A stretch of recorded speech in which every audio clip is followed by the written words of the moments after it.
Oke, jadi di grup N ini sebenarnya ada 5 orang, tapi setelah ke sini yang aktif hanya tinggal saya, Berlian Rahmi Lidiawati, dan rekan saya Mbak Caroline Widianto. Nah, kami di sini mengerjakan proyek membuat expert system berbasis Flex. Kita pakai tampilannya menggunakan web. Nah, ini fungsinya adalah untuk mengetahui seseorang itu kalau misalkan demam, penyakitnya apa? Apakah demam berdarah, apakah influenza, dan lain-lain. Seperti itu. Jadi gambaran besarnya seperti itu. Nah, kemudian saya sedikit bercerita apa itu tentang expert system. Jadi, expert system itu intinya adalah sistem yang meniru cara kerja pakar. Nah, di proyek ini kami meniru cara kerja dokter dalam mendiagnosis penyakit demam atau yang disebut dengan dengue tadi. Kemudian, kenapa sih kok kita mengambil proyek ini? Yang pertama, jadi sebenarnya di awal kami ketika berdiskusi, itu ada dua pilihannya, mau membuat expert system menggunakan algoritmanya, nanti namanya correlation measurement, atau kita menggunakan noise reduction. Nah, kami jadi sempat mencoba-coba dua algoritma ini, akhirnya kami memutuskan untuk bikin expert system aja. Nah, terus kalau expert system itu kan ada banyak sekali, bisa bisa meniru banyak pakar. Pakar apa yang mau kita pilih, akhirnya kita milih dokter dan difokuskan pada penyakit demam. Nah, selain itu, kami beranggapan bahwa impact-nya kalau misalkan aplikasi ini atau sistem ini kami launching, ini bisa memberikan manfaat dan bisa membantu dokter dalam menentukan diagnosa awal dari gejala demam. Jadi, yang perlu diingat bahwa expert system itu untuk meniru pakar, tapi dia tidak bisa menggantikan pakar. Nah, kemudian dari proses tersebut, setelah kita menentukan topik yang dipilih, kita harus mencari symptoms atau gejala dan disease-nya. Nah, dari situ kami mendapatkan jurnal acuan kami dari Abdul Rohim tahun 2015 yang berjudul Expert System Diagnose Fever Symptoms in Children Using Certainty Factor. Nah, di sini kan ini dapat data seperti ini. Jadi misalkan penyakit D01 itu dia punya gejala, 9 gejala, dari 27 gejala orang yang biasanya sakit demam itu ada 27 gejala ini. Terus kalau yang D02, penyakit D02 itu punya gejala 1, 2, dan seterusnya seperti ini. Jadi kita punya data seperti ini. Dari jurnal yang kita acu, kita ambil data ininya. Kemudian, pertama-tama kalau kita mau ngapa-ngapain, sebelum kita ngoding, kita harus tahu dulu bagaimana jalan algoritmnya. Nah, jadi kalau waktu coba-coba kami menggunakan Google Colab-nya. Jadi di sini dari data yang di jurnal ini kita buat metadata seperti ini. Kita buat list, awalnya kita buat list 2 dimensi seperti ini. Jadi kalau misalkan dia tercentang di sini, maka dikasih nilai 1. Nah, jadi yang barisnya ini dia mewakili penyakitnya, yang kolomnya dia mewakili gejalanya. Jadi kayak demam, sakit kepala, mimisan, dan lain-lain itu sampai sini, sampai 27, sampai yang kemerahan pada telapak tangan dan kaki. Nah, setelah kita bikin metadata, nah kita menyimpan gejala pasien. Gejala pasien ini list 1 dimensi, di mana panjangnya sebanyak gejala. Nah, kalau sudah, kita kan berarti punya 2 list. List untuk disease dan list untuk penyakit yang dari pasiennya. Nah, ini kita menggunakan rumus correlation computing yang menggunakan inner product. Jadi, untuk masing-masing masing-masing baris ini dikalikan dulu. Jadi misalkan ini ya, indeks ke sini 1. Jadi ini 1 kali 1 sama dengan 1. Ditambahkan 1 kali 1 sama dengan tambah 1 sampai yang ke 27 ini. 0 kali 0 sama dengan 0. Itu cara kerja rumusnya yang ini, yang correlation measurement ini. Nah, hasilnya kan berarti ada sebanyak ini kan, 10 ini kan, 10 penyakit. Nah, itu disimpan nilai dari inner product-nya berapa. Di sini ketemu 9, ini yang bawah ya, yang setelah proses ini. Nah, ketemu 953. Ini hasil dari perhitungan inner product-nya. Nah, setelah ketemu di sini, dicari maksimumnya berapa nilai yang maksimum. Nah, untuk mencari nilai maksimum ini kita harus tahu indeksnya. Jadi, nilai yang maksimum itu ada di indeks keberapa. Kalau di Python kita bisa pakai seperti ini, max hasil seperti ini, hasil ini nama ininya, nama listnya tadi. Nah, ini untuk tahu cuma satu indeks. Kan hasilnya 9, jadi dia ketahuan indeks ke 0. Kalau misalkan kita mau, misalkan di sini hasilnya 9, 9, 3, 2, dan seterusnya. Kita mau tahu ada berapa, yang maksimum ada berapa, indeks keberapa aja. Itu kita bisa pakai enumerate ini. Nah, kemudian kalau sudah tahu indeks keberapa, baru kita bandingkan dengan yang ada di paper. Di paper, nah ini karena papernya mulainya indeksnya 1, sedangkan kita mulainya 0, berarti ini 0 plus 1. Kalau 0 plus 1 berarti 1, dari gejala yang dimasukkan user itu masuknya ke demam berdarah, dengue. Seperti itu. Intinya cara kerja algoritmanya seperti itu. Nah, kemudian setelah kita sudah diskusi, belajar algoritmanya, dan mematangkan algoritmanya, kita bagi tugas lah akhirnya. Jadi kan itu tadi ada yang untuk mengurus metadata tadi dan ada yang untuk menghandle user input. Akhirnya karena kita maunya pakai Flex, maka di pembagian tugasnya kurang lebih seperti ini. Jadi saya yang lebih ke defining algoritmnya. Algoritmnya itu dulu pernah saya pelajari dan saya diskusikan dengan Mbak Caroline, setuju dan diadapt sama Mbak Caroline. Kemudian Mbak Caroline memproses tadi metadata dan sebagainya itu menggunakan Pandas nanti. Kalau saya lebih ke front end dan itu menghandling dari user input dan menghandling Flex-nya juga.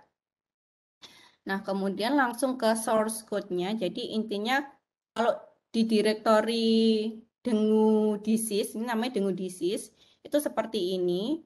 Jadi kan di sini ada, kalau pakai Flex, kita kan ini, ada root PY-nya ini itu sebagai yang aplikasi utamanya. Terus ini Excel-nya untuk menyimpan metadata tadi. Terus yang proses diagnosa ini yang dikerjakan oleh Mbak Caroline untuk di back-end-nya.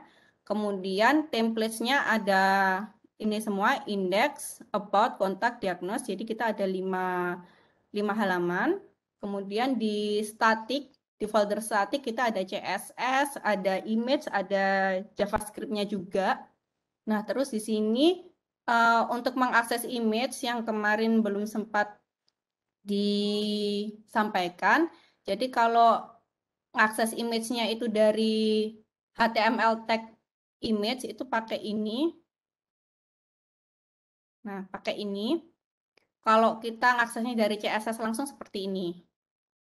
Kemudian, nah, di upload-nya ini kita pakai Flex, kita mengimport Flex, mengimport render template, redirect, URL for, request sama session.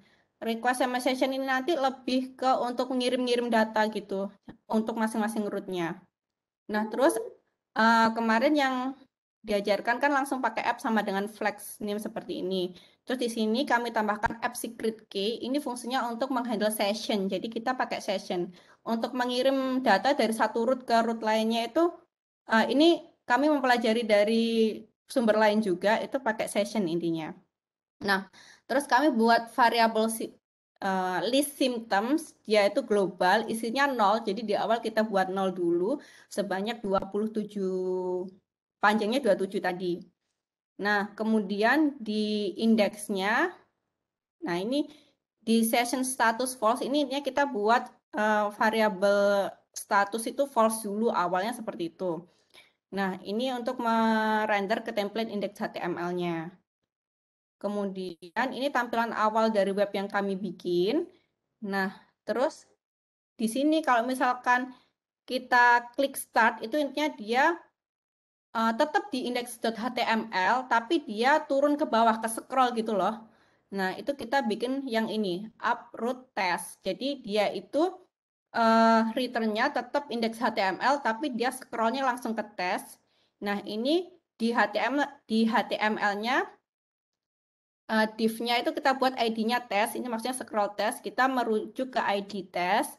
Nah, terus kita kasihkan JavaScript di sini, di mana kalau misalkan dia menangkap tes, kita langsung ke scroll ke satu halaman itu tapi di bagian tesnya, kalau button ini diklik.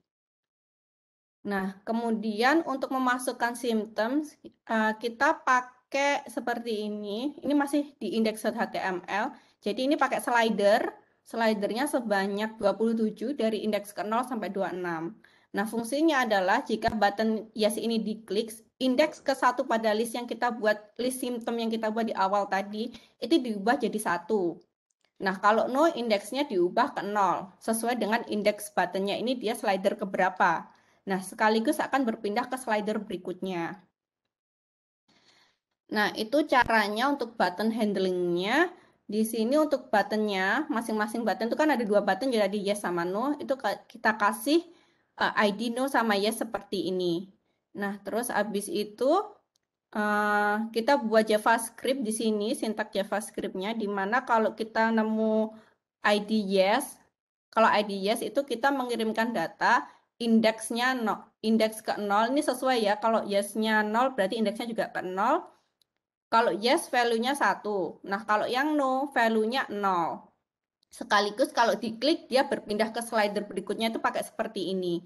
Jadi slider itu fungsinya ada banyak list gitu, terus ada data use slide to 1, 2 itu termasuk 1, 2, 3-nya tergantung indeksnya yang tadi, indeks slidernya 0 sampai 26 tadi. Nah, kemudian jadi intinya kalau diklik tadi kita menyimpan 2 variabel ini, index dan value. Nah, ini jangan lupa input type-nya button, karena kalau input type-nya submit, dia akan merefresh page gitu loh. Jadi kita nggak pengen dia merefresh page, tapi mengirimkan data aja. Nah, kemudian di app.py-nya kita buat fungsi namanya showList. Nah, fungsi showList ini dia intinya menyimpan ini request form. Jadi dia merequest dari formnya ini nilai indeksnya berapa. Nah, ini kan masih string ya. Ini kita buat integer di sini. Nah, kemudian jadi kita ketemu indeks. Kalau kita sudah dapat indeksnya, symptoms, list symptoms yang kita buat tadi, di indeks ke button sesuai dengan buttonnya, itu kita ubah nilai sesuai value. Jadi untuk masing-masing button ini cuma bikin satu ini aja. Cukup satu fungsi showList ini aja. Nah, kemudian dia meredirect ke tes lagi. Jadi redirectnya ke tes, tapi dia nggak mereload karena kita ini pakai type-nya button bukan submit. Nah, terus kita bisa juga mengecek nilai listnya. Jadi ini di tampilan awal nggak ada. Kita kalau mau ke checklist harus di ini sendiri, diketikkan sendiri alamatnya /checklist. Nah, kan kita butuh tahu kan ketika diklik buttonnya itu benar-benar nambah 1 nggak sih? Nilai listnya berubah nggak? Nah, kita buat ini untuk menampilkan aja sih.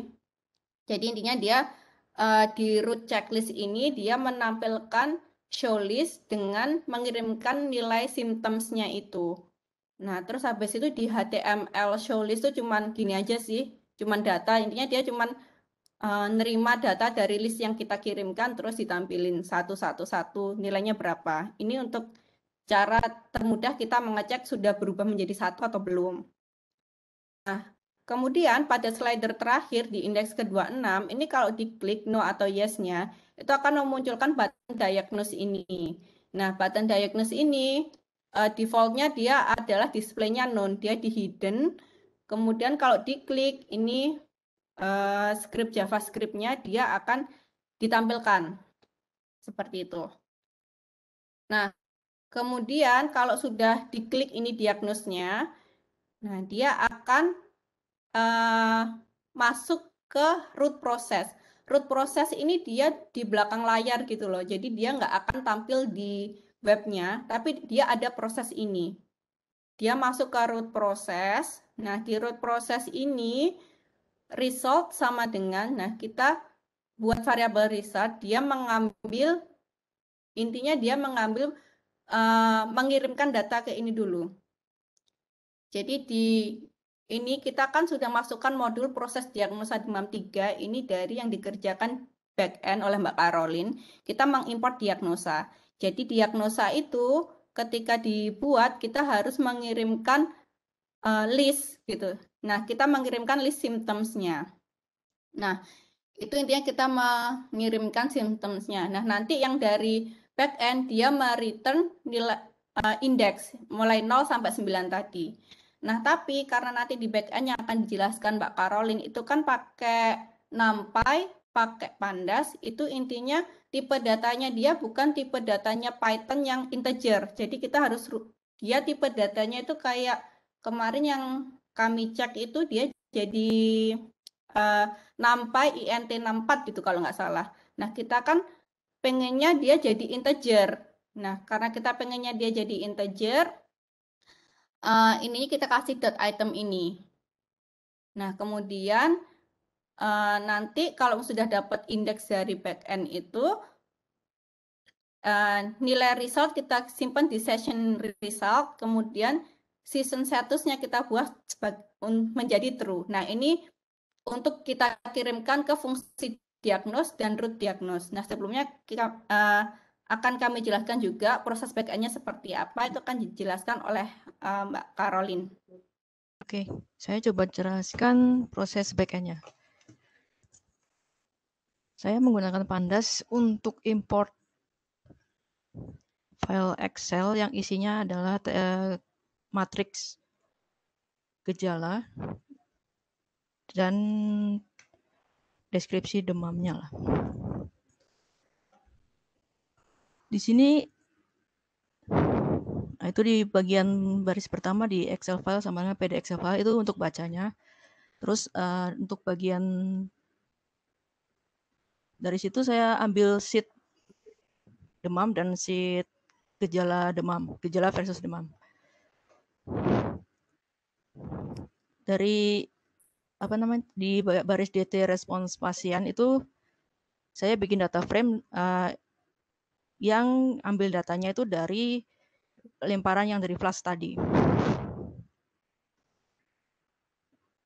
Untuk DF gejala drop itu saya cuman ngebuangin kolom-kolom yang nggak perlu. Jadi di situ kan ada kolom gejala dan kode gejala dan kolom D sekian. Iya betul, di diagnosa 1 sampai diagnosa 10 yang tadi bentuknya. Bentar, saya bisa sharing ini ya, Excel. Oh, yang ini Mbak. Ya, itu dia. Nah, ini yang saya ngambil dua ini, dan yang di DF gejala. Ya, betul, yang DF gejala itu saya ngambil, saya buang-buangin kolom yang 2 kolom depannya itu, pakai drop. Nah, yang kode gejala sama gejalanya saya buang. Oke. DF, oke. Di array jadi apa tadi data frame yang tadi itu kan bentuknya masih ke bawah itu kan, dari gejala 27 sama ke kanan 10. Nah, dari situ saya mau transpose. Jadi saya pakai NumPy. Dari di situ saya ubah dulu jadi array. Dari array, nah array-nya tuh saya transpose di array diagnosa sama dengan array response, bukan mana? Tadi gejala, oke. Jadi data frame gejala ini saya ubah jadi array. Nah, array-nya saya transpose gitu. Jadi nanti bentuk transpose dari yang ke bawah, dari yang berapa ini, 10 kali 27 jadi 27 kali 10 lah intinya gitu, ditranspose. Nah, dari situ kan sudah ditranspose tuh, jadi saya tinggal lakuin perkalian aja dari yang inputan yang dari lemparan flash tadi, saya kaliin aja ke array gejalanya. Nah, dari situ akan kebentuk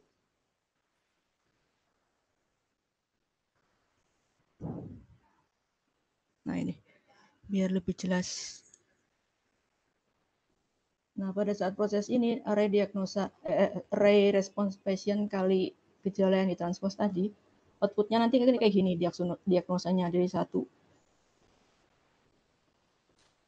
ke kanan 27, yang ke bawah 10-nya itu. Jadi jenis demamnya kan ke bawah, masing-masing gejalanya ke kanan itu. Nah, dari situ kan sesuai dengan algoritmanya, setelah dikalikan, jadi dari jawaban pasien yang 0 kali 1, 0, ini 1 kali 1 gitu kan. Nah, itu saya sum. Nah, hasil sumnya itu saya masukin ke array summary ini. Hasilnya jelas seperti ini. Dari array sum diag itu tadi, saya cari maksimalnya. Maksimalnya saya pakai fungsi max di sini. Dapat nilai maksimalnya di sini misalnya 4. Nah, dari nilai 4 itu saya cari di array tadi, yang nilainya 4 itu di indeks mana saja gitu. Menggunakan fungsi method where dari NumPy. Nah, di situ dapat suspek demam 9. Indeks ke-9 ya.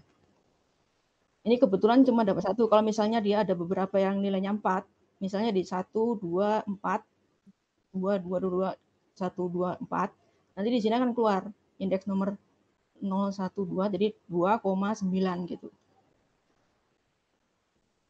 Untuk diagnosa yang kita keluarkan adalah diagnosa yang pertama dapat yang paling tinggi. Misalnya kalau tadi di indeks nomor 2, yang dilempar akan nomor 2 gitu. Jadi yang dilemparnya itu angka indeksnya gitu. Nah, ini return dikembalikan ke flashnya gitu. Kayak untuk yang back end-nya sekian saja. Kembali ke Mbak Berli. Oke, makasih Mbak Caroline. Ini saya share lagi. Oke, jadi itu tadi hasil dari back-end-nya. Nah, tadi kan sudah dijelaskan sama Mbak Caroline bahwa dia mengirimkan satu nilai ini, entah itu 0, 1, 2, sampai antara 0 sampai 9. Nah, dia hanya mengirimkan satu nilai ini kan. Nah, nilainya itu awalnya kan kalau misalkan kita pakai NumPy itu tipe datanya itu jadi berubah kayak gini loh, kelas numpy.int64. Nah, kita tuh pengennya balik lagi ke integer, kita pakai .item seperti ini. Ini mungkin nanti Pak Carlo yang bisa menjelaskan kenapa, tapi intinya seperti itu. Kami cari di Stack Overflow itu seperti itu caranya. Nah, kemudian nilai session result ini sama dengan nilai resultnya ini, mau 0, 1, sampai 9 tadi, dan session statusnya kita rubah sebagai true. Terus kita redirect ke URL for diagnose. Nah, makanya tadi karena kita pakai session ini, intinya kalau kita pakai session itu, ini juga hasil googling juga, itu kita butuh secret key seperti ini. Nah, terus kita sekarang ke root diagnosnya, kan sudah dikirimkan tadi. Nah, di root diagnose itu, kita cek dulu session statusnya. Kalau dia true, nah kita ambil nilai penyakit. Penyakitnya sama dengan session get, kita mengambil nilai result yang tadi loh. Yang tadi di sini, yang result ini kan disimpan di session result. Nah, itu kita ngambil seperti penyakit sama dengan session get, kita ambil dari variabel result.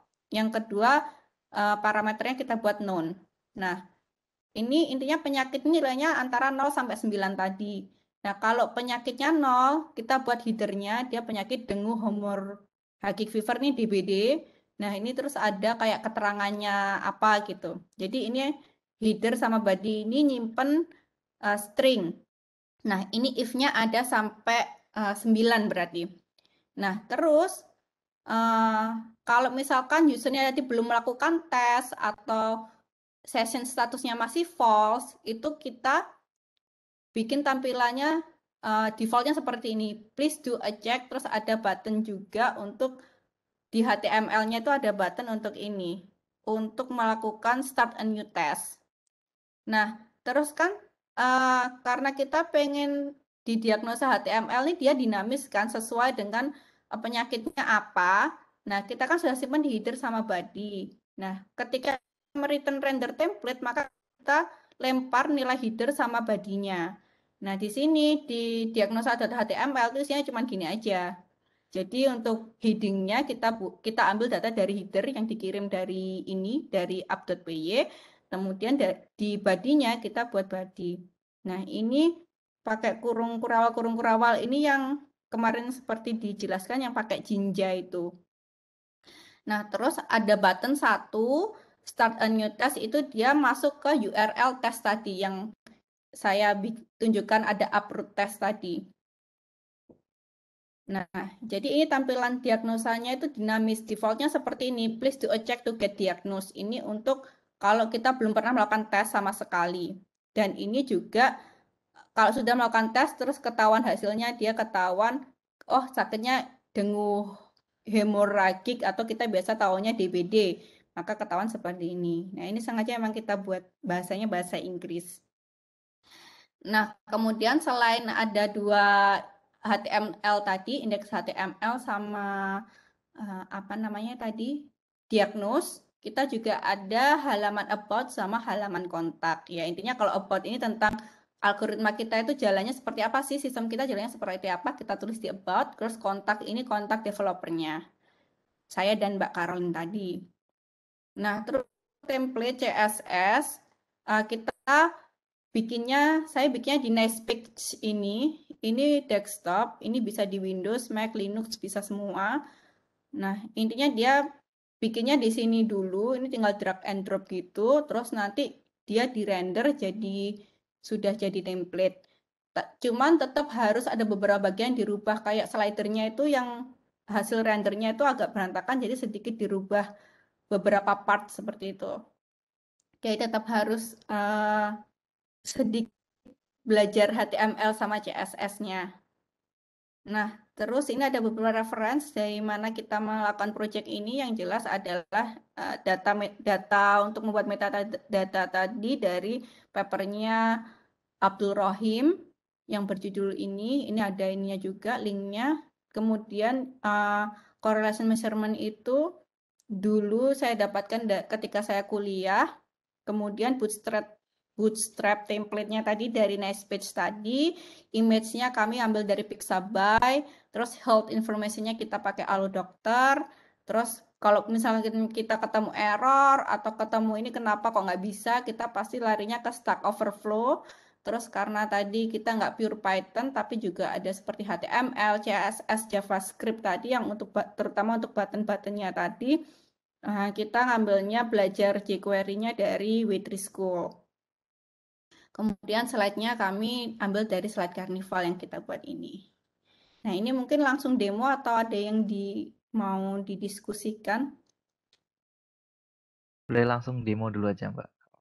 Oke, saya langsung demokan saja.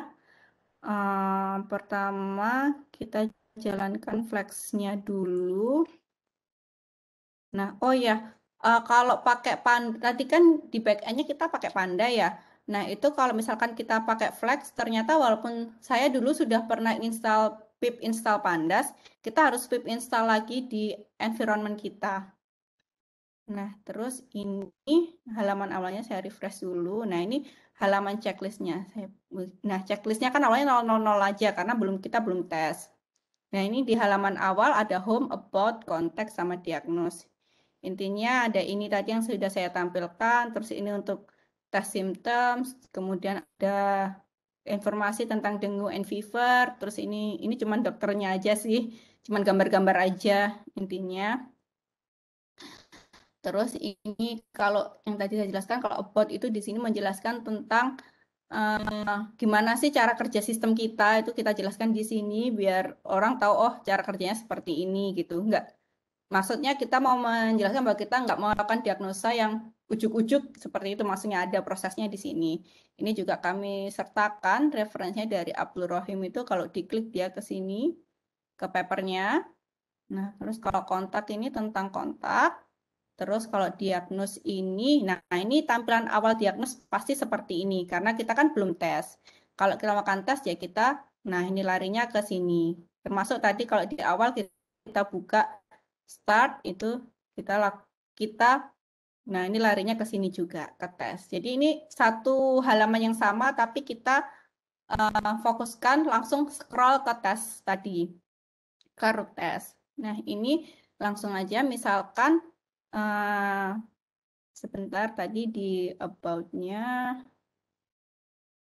Nah, mungkin kita mau mencoba yang D10 deh coba. Yang ini dia gejalanya demam, nyeri, bibir kemerahan, dan kemerahan pada telapak tangan ya. Terus kita balik ke home, kita coba tes. Nah, ini coba saya klik, berarti tadi kan datanya kalau kita mau nyoba yang ke-10 kan, demam, yes. Ini kita buat yes. Nah, ketika diklik tadi, dia langsung ke slider berikutnya. Sama fungsinya dengan button ini. Nah, kemudian di sini, di checklist yang tadi saya ceritakan, nah dia sudah berubah jadi 1 di indeks ke-0.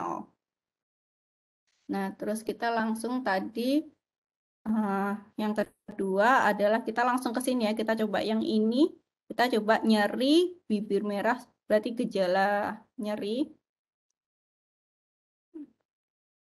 Nah, ini headache-nya berarti no, mual tidak, muntah tidak, sakit perut tidak, meriang tidak, pendarahan tidak, lesu tidak, ini lemah. Nah ini tadi nyeri ya, nyeri berarti di pain ini kita klik yes, runny nose no,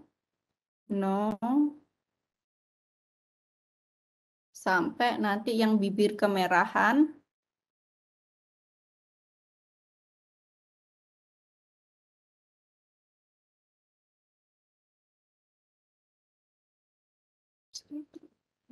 Nah ini yang bibir merah tadi ya, kalau nggak salah dia ya bibir merah sama kemerahan. Bibir merah dan kering kita klik yes. Nah ini sudah ke indeks terakhir, dia tadi yes juga. Yes. Nah ini baru muncul buttonnya. Terus kita lihat checklistnya ya. Nah ini sudah berubah, sudah terupdate lah. Baru kita diagnose. Nah ini dia kan tadi awalnya please check gitu kan. Ini sudah sesuai dengan kalau tadi berarti kan penyakitnya dia 9, berarti dia sebagai Kawasaki disease. Nah, apakah betul? Kita lihat dulu.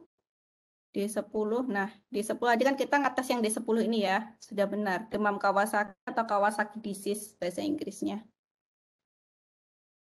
Seperti itu sih. Nah, tadi kan karena sesinya kita buat false lagi. Jadi ini kalau misalkan kita refresh, nah dia suruh ngecek lagi. Kita start and test lagi ke sini lagi.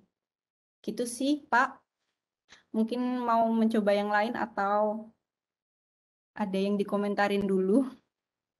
Oke, luar biasa ini ya dari Mbak Berlian dan Mbak Caroline. Bagus banget hasilnya. Aku lihat keren, banyak banget ini yang harus dipelajari di luar materi pelatihan ya. Mulai dari belajar front end-nya juga, HTML, CSS, JavaScript, terus gimana konekin kelasnya ke function dari Pandas-nya gitu. Aku nggak banyak komentar sih ini, udah bagus banget. Bisa berjalan dengan baik. Oke, belum ada ya. Oke, ya mungkin terima kasih Mbak Caroline dan Mbak Berlian ya atas presentasinya, hasilnya luar biasa. Boleh diakhiri ya. Terima kasih. Baik, terima kasih Pak Carlo dan rekan-rekan semua. Mohon maaf jika ada kesalahan. Akhir kata, wassalamualaikum warahmatullahi wabarakatuh.